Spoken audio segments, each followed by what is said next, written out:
Great, thank you. So I'm calling to order the meeting of the Assembly's Public Safety Committee. Today's Wednesday, February 3rd. And if Mandy, you could call the roll for us, please, that would be great. Ms. Kennedy? Here. Mr. Perez-Verdia? He will join us later, Mandy. Thanks. Okay. Mr. Peterson? Present.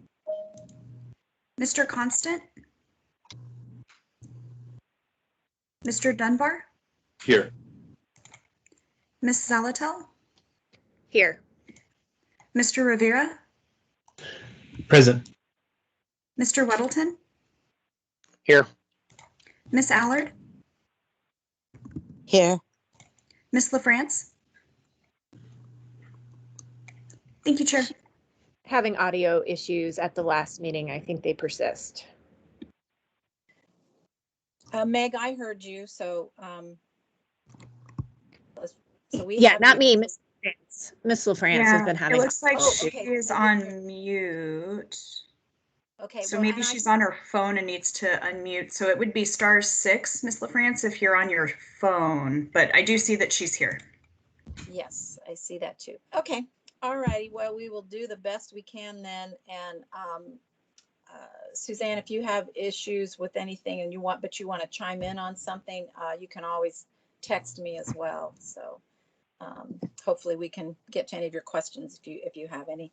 All right. So on the agenda today, we kind of have our typical update. So we're going to start with that. And then on new business, we've got a conversation we'd like to start in terms of the process for developing the policy on the body cams. And then we want to talk a little bit too about our Public Safety Committee update, kind of our answers and responses, ongoing document, making sure that we're keeping that updated and getting some answers and looking at where we might need to go with some future opportunities here and conversations. So anyway, we'll just start off then with the APD regular updates. So Chief Dahl, you've got some new stats for us. And let me also say too that if you haven't gotten an email from Mandy in regard to some of these documents, they are on the website under the Public Safety Committee webpage. So Chief Dahl, go ahead. Thank you. Let me see if I can share my screen here without messing it up, and we'll get rolling.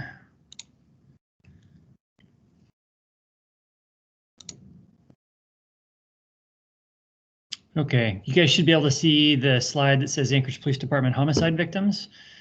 So I'm just going to work my way through sort of some summary statistics. This is the number of homicide victims for the last 4 years, 17, 18, 19, and 20. We all know we had a really high number in 2017, and in 2019 we had a fairly significant number as well. That number is down by about 50% for 2020. So we're hopeful that some of our anti-violent crime initiatives are having an impact on that. Our homicides still remain a mix of sort of street crimes that turn violent, and also some homicides involving domestic violence. And so both of those are issues that we continue to look at, things that we can do to have an impact. When you look at violent crime in general, these are just some generalized categories. And again, this is these next couple slides are based on calls for service, and I've talked a little bit about that in the past and why we're doing that. This is what people are reporting to us, and I think it gives a better sense of kind of the feeling of what's happening in the community versus some of the more academic numbers, statistical numbers that we have towards the middle or end of the year after the data is kind of cleaned up. So we see that assault trended downward a little bit for last year. Sexual assault was actually down by, I think, a significant margin, and we saw robberies decline slightly as well, and they continue an overall downward trend. Property crimes, we talked about a couple times throughout last year, but we saw a downward trend in property crime all year, and that continued through the end of the year. So if you look at theft last year compared to 2017, pretty substantial decline. You can see kind of year over year decline for the last few years. Same thing with burglary. Stolen vehicles are down quite a bit from what we saw in 2017. And DUIs are holding fairly steady, not really a significant change there. And I would say really the same thing for vandalism, down just a little bit last year, but probably not, a real substantial amount. The other thing that we had on the agenda for today was just a quick look at Apd Staffing. This is a snapshot I do every couple weeks or so with some help from MOA Human Relations, pulling some data out of SAP. It's a little bit busy just because this is the tool that I use with the command staff to kind of keep track of our positions. But generally green is fully staffed and red is some vacancies. And you can see that overall, we're about a little better than 97% staffed as an agency. We only have 7 open officer positions. Those are just due to natural retirement and people moving away. This list of positions and the vacancies does not include the positions that were added with alcohol tax money for 2021. We're still in the process of creating those. So those position control numbers haven't shown up in SAP yet, so they're not populating the report that I pull. So really that 619 number is, I think, +5 or actually I think 6, if I recall correctly. And sometime in the coming weeks, we'll see, probably by the next time we do a quarterly update, you'll see those positions, at least as vacancies, added to this report. But overall, honestly, I think we're doing really, really well. The department looks great as far as staffing goes. I'm very happy. We're being very thoughtful in the way that we're recruiting to make sure that we keep our vacancies filled with the best candidates we can find. And we've had some success at improving the diversity of our recruiting in the last Recruit Officer Academy that we hired, changing some very simple things, not changing our standards in any way in the backgrounds process, but just changing the way we interact with the candidates. And I think doing it in a more thoughtful way has given us some improvements there. And we feel like we have a really well qualified recruit class that started in December. So that's it. I kind of went through kind of quick, but I know there's other stuff on the agenda, so I don't want to take too much time. If anybody has any questions, as always, I would be happy to answer them. Thank you, Chief. So yes, let's open it up for questions. We had both the 2020 stats and the staffing update. So are there any questions? Okay, and it looks like we have Mr. Peterson in the queue. So go ahead, Mr. Peterson. Thank you, Madam Chair. Chief, I was just wondering, have we got enough dispatchers hired and trained so that there's people aren't on hold like they were maybe a year or so ago? That's a great question, Mr. Peterson. Thanks for asking that. I think that we are definitely on the right track. If you let me pull that chart back up again real quick, just so we can see. Okay, so if you look, you can see we have essentially 5 positions open right now, plus I think we added 1 there for this year, so really 6. We're really in much better shape than we were in previously. And I think that the 2 indicators of that are, 1, call answer times have improved. And so we see that in the statistic, and I don't have that available to show today, but we do look at that fairly regularly, and call wait times have been declining, but also sort of anecdotally, we're getting far fewer complaints from the public about the wait times. If you think about maybe 3-4 years ago, I think anytime any of us met with members of the community, like that was something we heard about regularly, was how long it was taking to get through. And we're not hearing that, and the data is supporting that in the reduced call wait time. On top of that, we're using far less overtime in dispatch, which is hugely helpful for all of the obvious reasons. We're spending less money, but it's less harmful to the employees to have to work all those extra hours. I think we reduced overtime usage last year in dispatch by something on the order of around 3,400 hours, something like that, that's a lot. So I really feel like we're headed in the right direction with dispatch. All right, great. Thank you. Thank you, sir. All right, thank you. Looks like we have another staffing question for you, Chief, from Ms. Solotel. Ms. Solotel, go ahead. Thank you, Chair. Hi, Chief. My question is in regards to the positions funded with the alcohol tax funds. Mhm. Are those currently shown as vacancies? Have some of those been hired? Could you just put that overlay on these numbers a little bit? Sure. So those 5 or 6 positions aren't included on this chart at all. When the new year starts and we have new positions that are authorized, we have to go through the process of going through Office of Management and Budget and HR to get them appropriately classified and added as new PCNs. That process takes a little while sometimes. I typically start pushing for it as soon as the Assembly approves the budget, which I think last year was in November. Even though the funding isn't active yet, I start pushing for the process to move. And so I think we're a little further ahead than we have been in past years, but we're trying to get those knocked out as soon as we possibly can. And so they're not, because the data that I use to create this report comes directly out of SAP, they won't show up here until they're actually created in SAP. So they're just not on here yet is the short answer, but they're coming. Great. May I ask a follow-up, please? Yes, please, go ahead. Thank you. So I know that I believe one of the alcohol tax funded positions was an evidence tech. So are there any not duplicatives, probably the wrong word, but similar types of positions here that are also showing a vacancy? And the reason I ask is it just the time needed to hire for the current positions and then we're going to add another one, or are we finding any hiring difficulties for particularly non-sworn positions? No, that's a really good question. So, for example, one of the ones that we added is this crime lab technician position that shows a vacancy right now. We do have a vacancy there, and I think I'll have to check with Deputy Chief Curl, but I think this vacancy that's showing here is in addition to the one that we added from alcohol tax money. Same thing with police dispatchers, right? We added one there, but we show some vacancies. That's in some ways good because it means that hiring process is actually happening now. And so we're going through the recruiting and background and all of the things that actually do take a while. And we can have qualified candidates basically ready to go. So as soon as we create that new position, we can try to hire somebody into it immediately.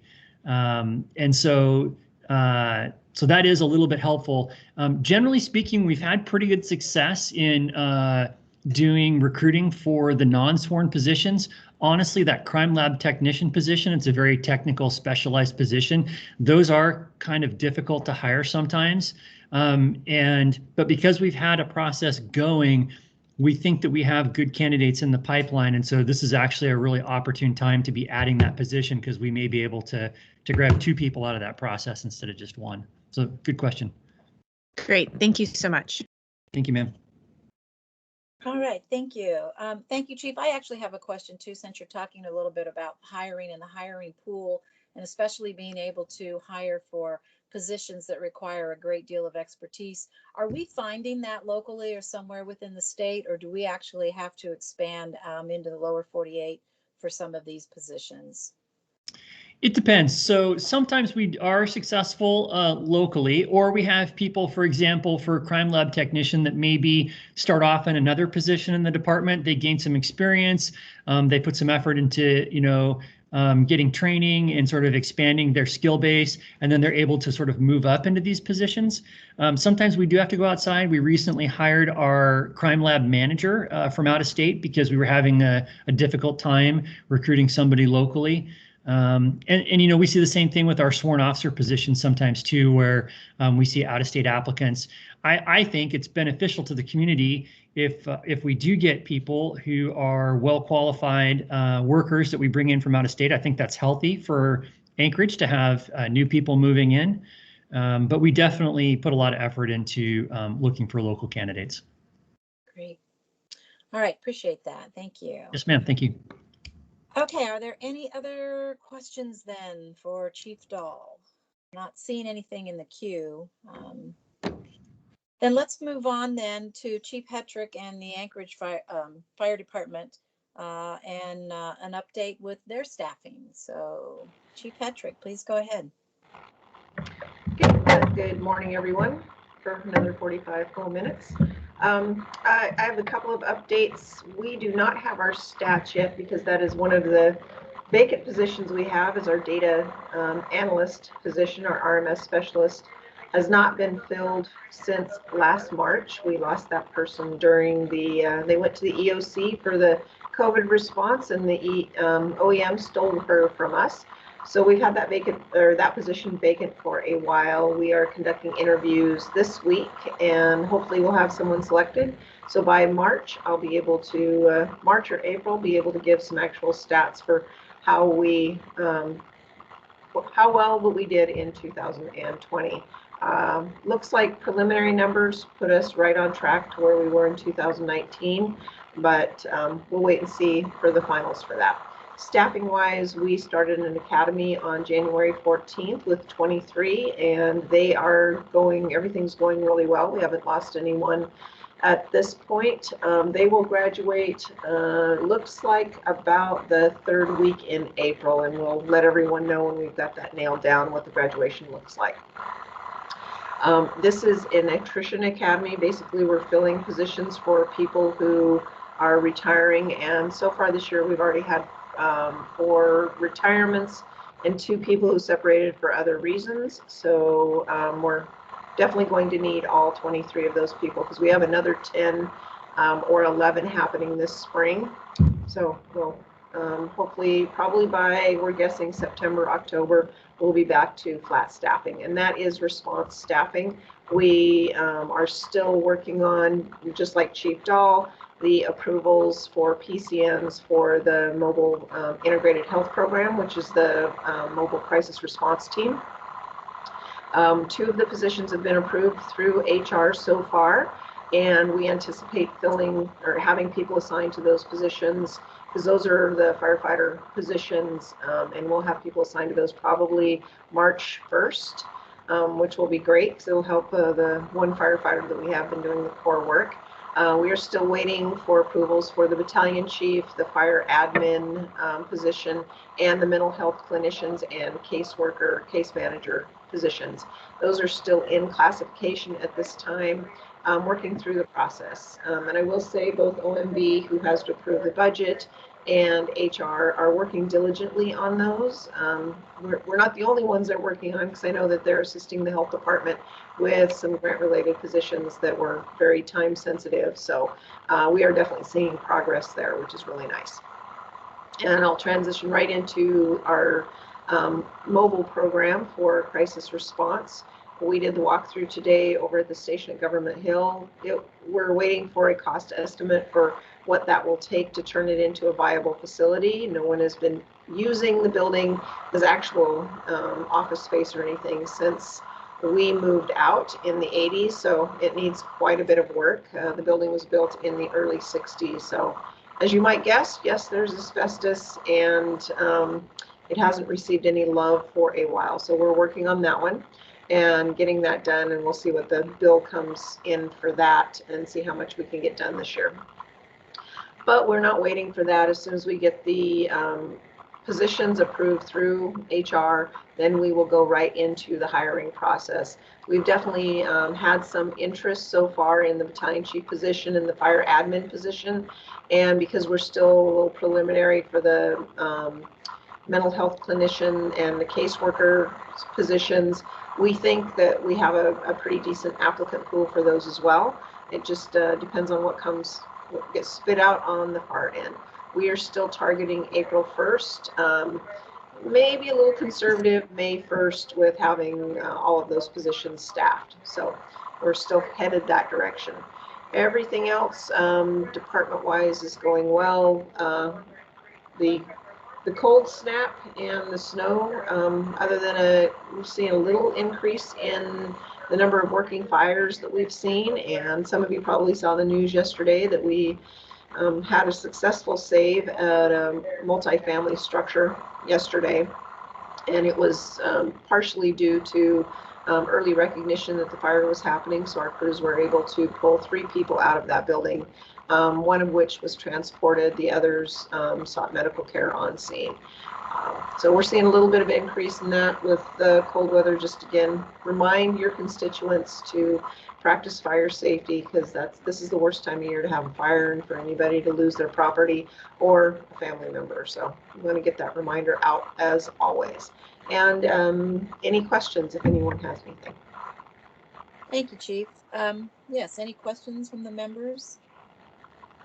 I'm not seeing anything in the queue, but that doesn't mean there might not be a question here or there. So give everybody an opportunity to respond.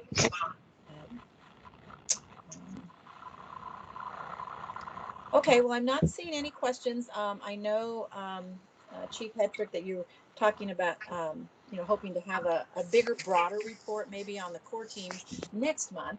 So we will wait for that next month. But there was one thing, and I'll have to ask whether it was you, Chief Hetrick, or if it was Chief Dahl. But there was a comment that one of you made in regard to recruiting a more diversified population in the academies. And one of you had made an interesting comment about how you went about trying to make sure that there was more ethnic diversity amongst those attending the academy. So if it was you, Chief Hetrick, please go ahead. If it was you, Chief Dahl, either one, anyway.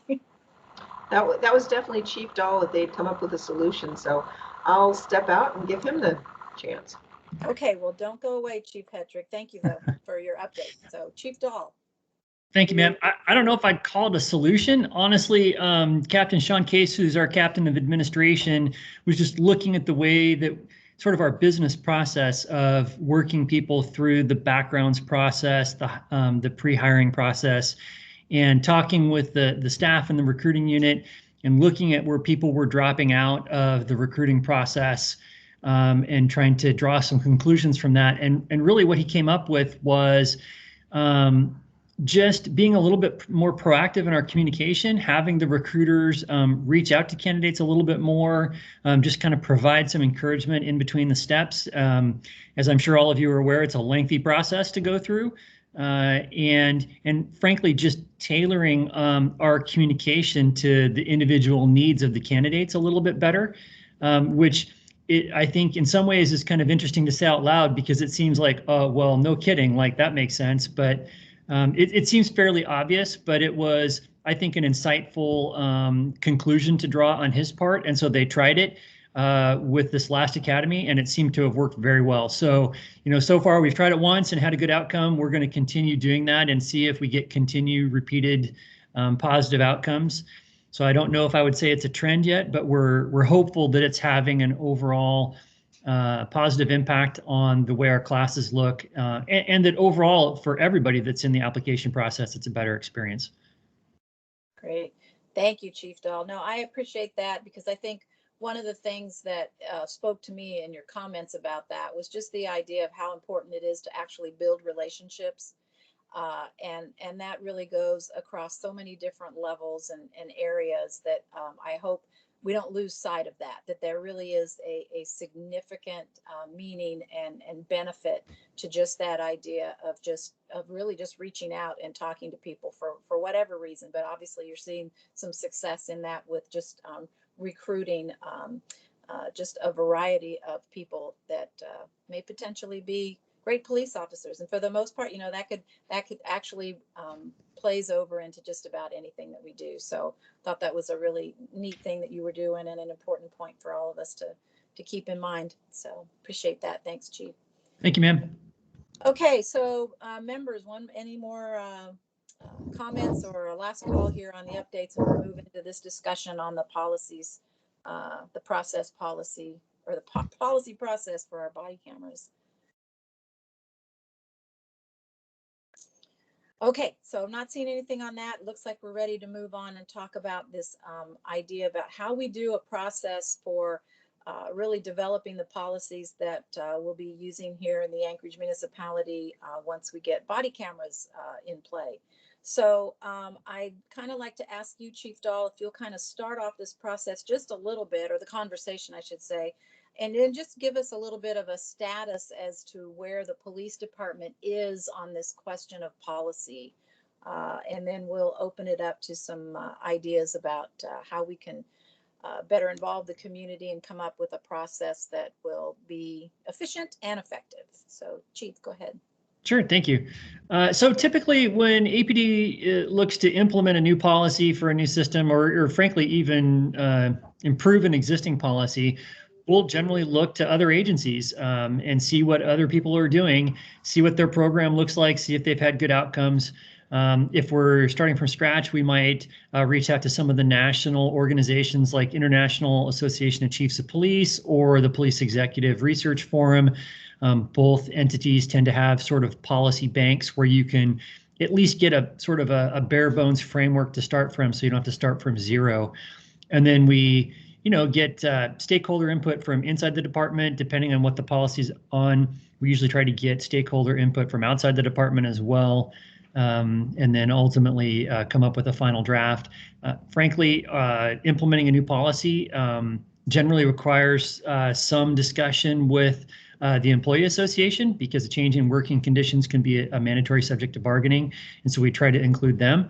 They're often quite helpful in helping us identify potential issues and getting them resolved while we're still in the draft phase. But that's just kind of a general outline of how we would typically go about it. I think where the police department is right now with body cameras is we understand that they're coming, that the assembly is committed to finding us funding.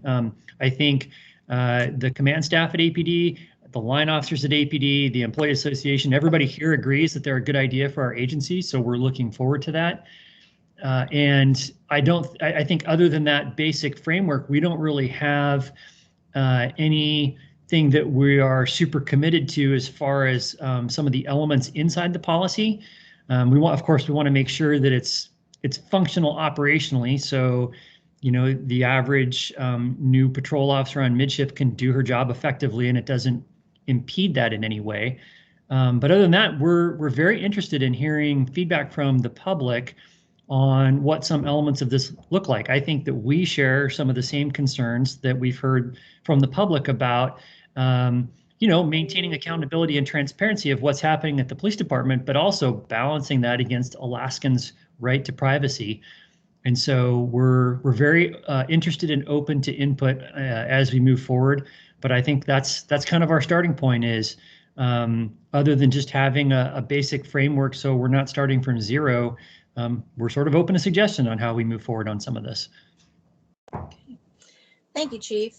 First, I have to go back on my agenda. I'm obviously not following my own agenda and give the law department's update. So I just want to say, I know we have Sarah Stanley from the law department on, and we will get back with her. I don't want to interrupt this conversation here too much where we're on right now, but we will get back with the law department. So my apologies, Sarah.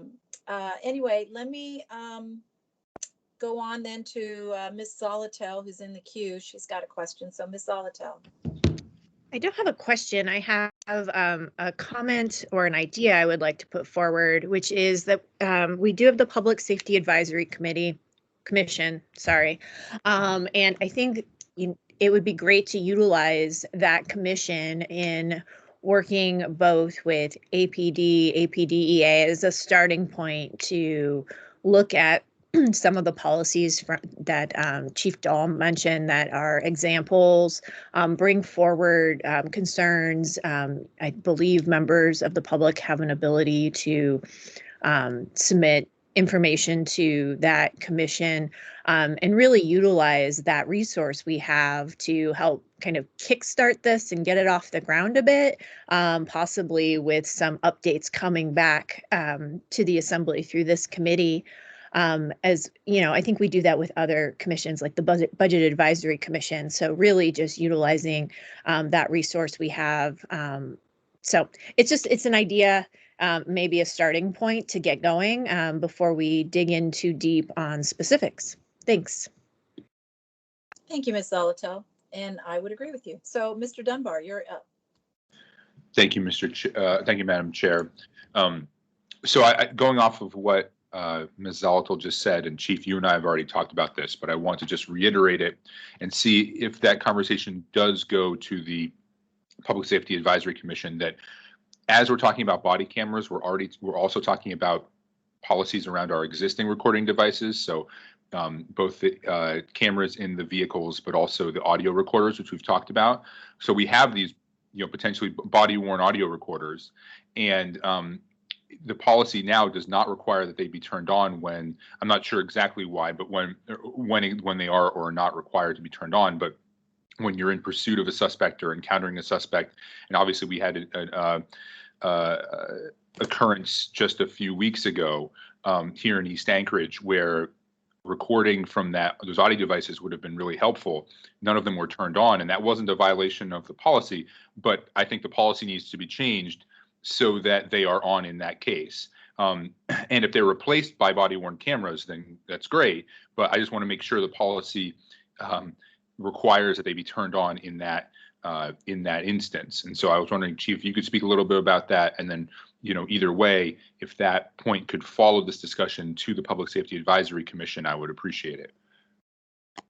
Sure. So, I mean, anytime we're going to implement a new system like body-worn cameras, that's part of the process of evaluating a new policy, is how we integrate it into all the other things that we're already doing. And so looking at the way that the digital audio recorders are being used, we have some that are standalone recording devices that officers use. Also, as part of our digital evidence management system, we're rolling out the ability for officers to, and that was something that obviously the Assembly just recently funded in full. We're looking at having officers be able to capture audio, video, and still photos from their department-issued phones and submit those directly to evidence and have that all be part of the same system. So it'll definitely be a piece of this to make sure that all of those things integrate together appropriately. Thank you. Right, thank you. Any other questions from members?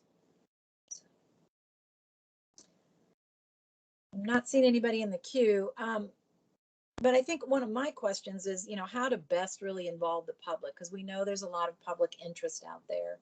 And we've talked a little bit about the idea of just inviting different organizations and groups to provide comments, preliminary comments. We talked a little bit even about putting a survey up where everyone could chime in on a survey. Of course, that would have to be developed in such a way that would give some useful guidance in that to APD in terms of trying to develop the policy itself. So anyway, again, it's a question, I think, of the members that I would like to hear from in terms of the different groups and that you may be associated with, and what might be the ways that you think they would most likely feel like they had an opportunity to comment at this early stage.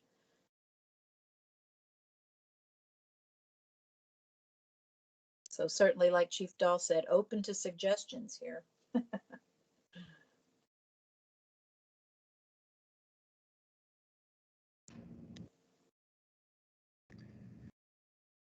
Well, Madam Chair, if I can make a suggestion. Yes, please, go ahead.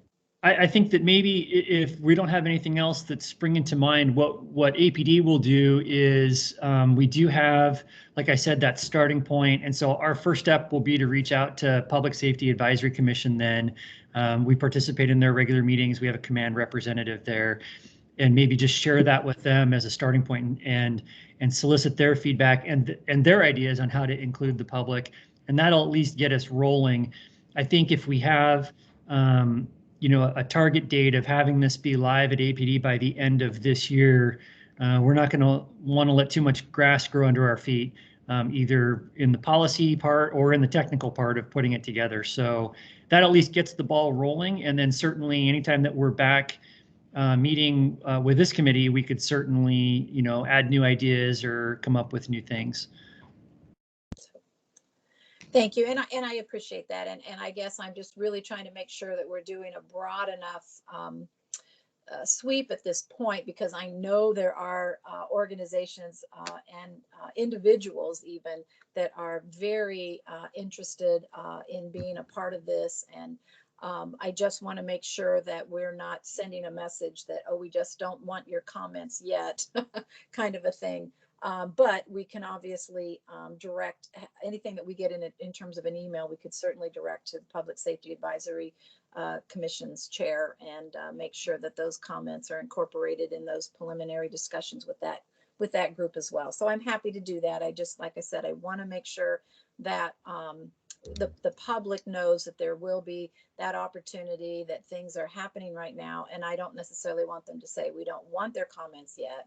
I just want to make sure that we have a way of routing them correctly at this point. So anyway, I have Ms. Zolotel in the queue and then Mr. Constant. So go ahead, Ms. Zolotel. Thank you, Chair.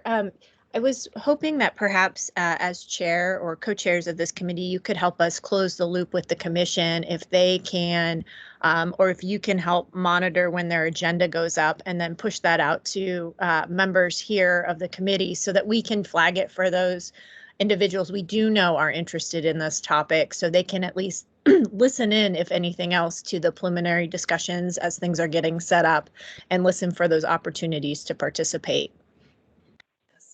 Thanks, Ms. Zolotel. Yes, that's exactly what I'm thinking too, is we'll be a little bit of a conduit to make sure that those comments get into the commission. And absolutely, Mr. Perez-Verdia and I will be reaching out to them and basically tasking them with something. So thank you. Mr. Constant. Thank you on that topic. Two things. I'm hopeful that we will, as you just suggested, give them very specific guidance on how to approach the questions relating to the policy development. And possibly we get in the habit when the item's going to be on this committee agenda, inviting the chairs to be here and participating so the conversation is clear and full between the parties and not just filtered through these tiny bandwidths. And so I hope they have a clear charge, and I hope we invite them to our meetings. Thank you, Mr. Constant. Agreed. So any other comments then at this point in the early process of developing our body camera policies?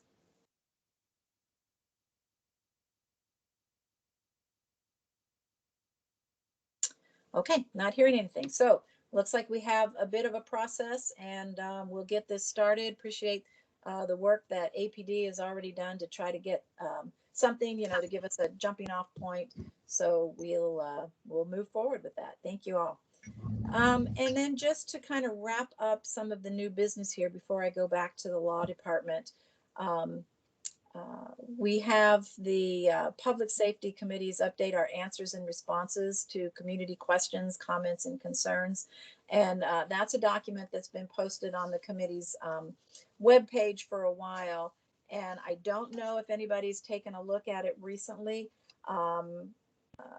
Co-Chair Perez-Verdia and I have asked APD and AFD to kind of take a look at it and see if there was anything that they thought we needed to be moving forward on, or if anything could be updated for this particular document.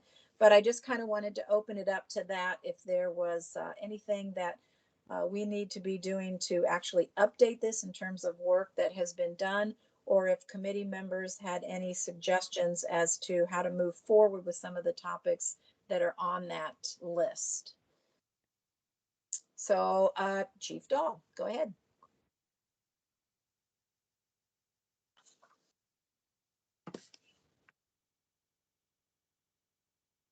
Chief, go ahead, but you Sorry. Go ahead. Nope, I clicked to unmute and I actually muted myself. You're too quick. Yep. So Ms. Anna sent out an updated version of that document, and APD had gone through and highlighted in blue some things that were updates to our portion of it. But I wanted to point out there's one mistake in there that's my fault. One of the team members at APD had posted a question in the updated document, and I didn't catch it. So you'll see that in there where somebody's asking somebody else a question in the highlighted area. So I apologize for that, but everything else that's highlighted in blue is an update from us with some progress that's been made. Great, thank you.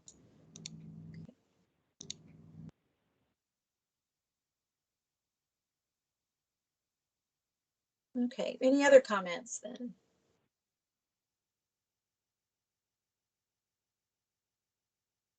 Well, I just want to point out to the committee that this is a document that was really crafted after our community discussions this summer. Questions that people from the community had, and a lot of them obviously have been answered, but some of them were more requests for other actions that we could be taking. And so we want to make sure that we're following up on those and making sure that we're being responsive in some way to things that the community has asked about. So please keep that in mind. If you haven't had a chance to check it over recently, please do. So unless there are any other questions in regard to that particular portion of the agenda, I will take us back to the law department's update. And Miss Stanley, if you are on and have anything that you would like to add, and I do apologize, part of this is my fault. I did not get back with Miss Stanley this week before we had this meeting. But anyway, I certainly want to give the law department an opportunity to update us on anything that that they would like to. So, thank you. The wheels of justice are continuing to turn. Trials are still set to start in March until we hear otherwise from the Chief Justice. I expect that date will be pushed back, but in the meantime, cases continue to enter our office, and we work them, and that's continuing. We're very excited about our new DV prosecutor and secretary with the alcohol tax money. And so we're also starting the process of getting those positions created. We can start recruiting for the attorney now, but we have to wait for the position to be created to recruit the secretary. But we're very excited about that and grateful. And our DV department is going to be very grateful to get 2 more pairs of hands there. As far as the body cameras, I'm sure this body has thought of this, but when we do get to the point of purchasing, there's going to be a cost in my department as well, because we will have to increase our server space by quite a bit to hold that video data. So when we get to that part, the budgeting, I would love to be included in that process. And that's all I have. great, thank you, Ms. Stanley. I'm glad that you brought that up, because that is absolutely, I think, part of the reason why Chief Dahl would like to see the policy get set before we start putting RFPs out there on the street, because we recognize that there are a lot of things that need to be built into that budgeting process in order to accommodate what we have developed in those policies. So you're spot on with that. So, okay, so it looks like I have a couple people in the queue. So let me go with Ms. Zolotel first. Actually, go ahead and let the chief go, because he may answer my question. Okay, he's already thinking and tracking with us.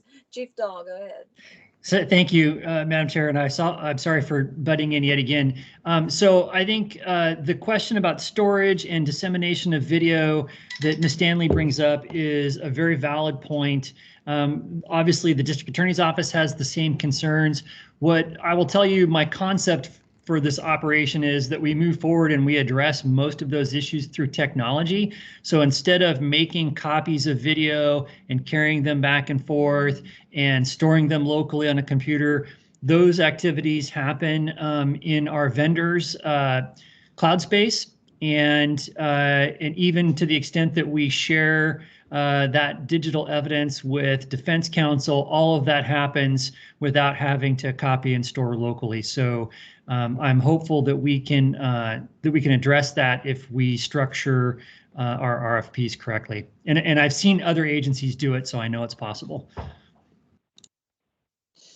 Thank you, Chief.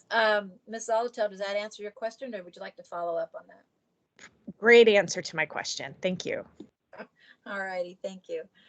All right, thank you, Ms. Stanley. Appreciate you being with us and giving us that update and something else to think about in terms of how we move forward with some of the body cam project. So any other questions from any of the members?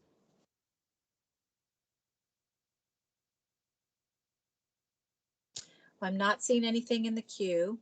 So we may have a relatively short meeting today.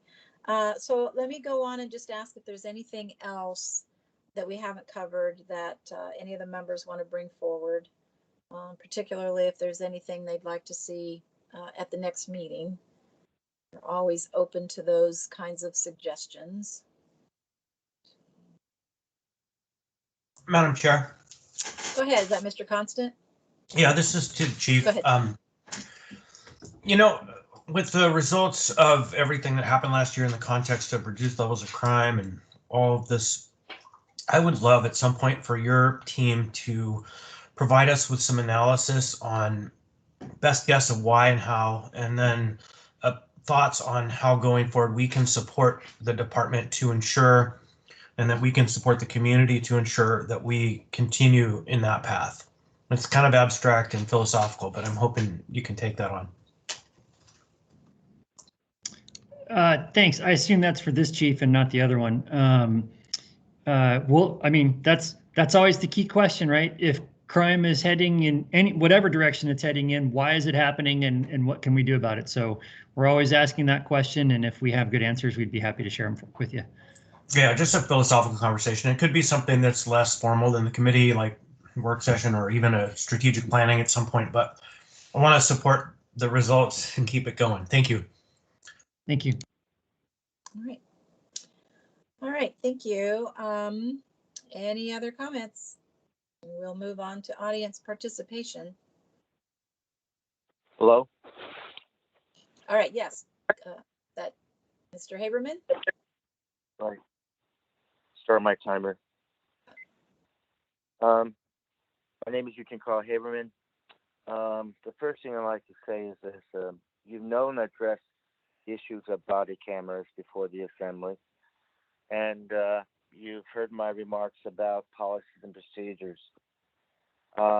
You're asking the police department to develop procedures dealing with procedures dealing with body cameras.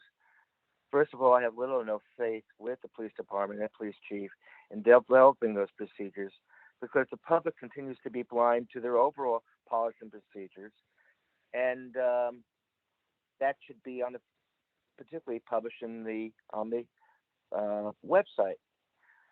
You had litigation, and they developed the procedures to put it out, and end result is there has been delay. It was taken off the website and told by the police chief he's still working on it. But the kicker is this whole thing. You passed a contract for the police department, police officers, giving them pay increase at a time when businesses out there and members of the public who will have a job or have a business are wondering they're going to be in a business tomorrow. This was not the time to increase pay to government employees, particularly the police department employees. And when the police chief, during his statement today, he used the word stakeholders. As I told you, you use the word public, not stakeholders. When you use the word stakeholders, you're selecting certain people that you're going to conclude and keep other people out of the picture. And that's not the type of word that one would have assembly members say, the administration say, or the police chief for Anchorage to say, using the word stakeholders. And the reference to the Public Safety Committee, over many years, I had attended Public Safety Committee meetings, and I witnessed that they were really not connecting with the people. It may have been changed recently, but there's not been really much change with the operational police department with connecting with the people. And remember this, national protests were concerned about the operation of police departments across the country. That outrage was out there, and it was addressed by certain parties. But some members of the Assembly and the administration failed to appropriately address that outrage for the people in Anchorage and how the operation of the police department operates. It was shown at the last Assembly meeting, and it's continuing to be more disappointing. And I'll close with that comment, except for one last thing to say. There's a Port Commission meeting at 12 o'clock. They don't meet regularly, but please schedule those things that you don't have the public having to choose between listening to the Port Commission and connecting with that and what other body. Thank you, that my time is up. Thank you, Mr. Haberman. Are there any other comments from any members of the public?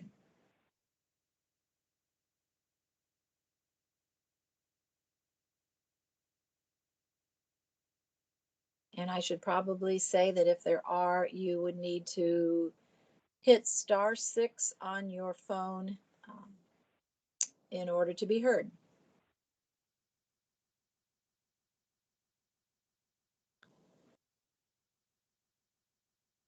All right, well, without any more comments then from the public and audience participation, I will entertain a motion to adjourn. Moved. Second. All right. Thank you all. We are adjourned.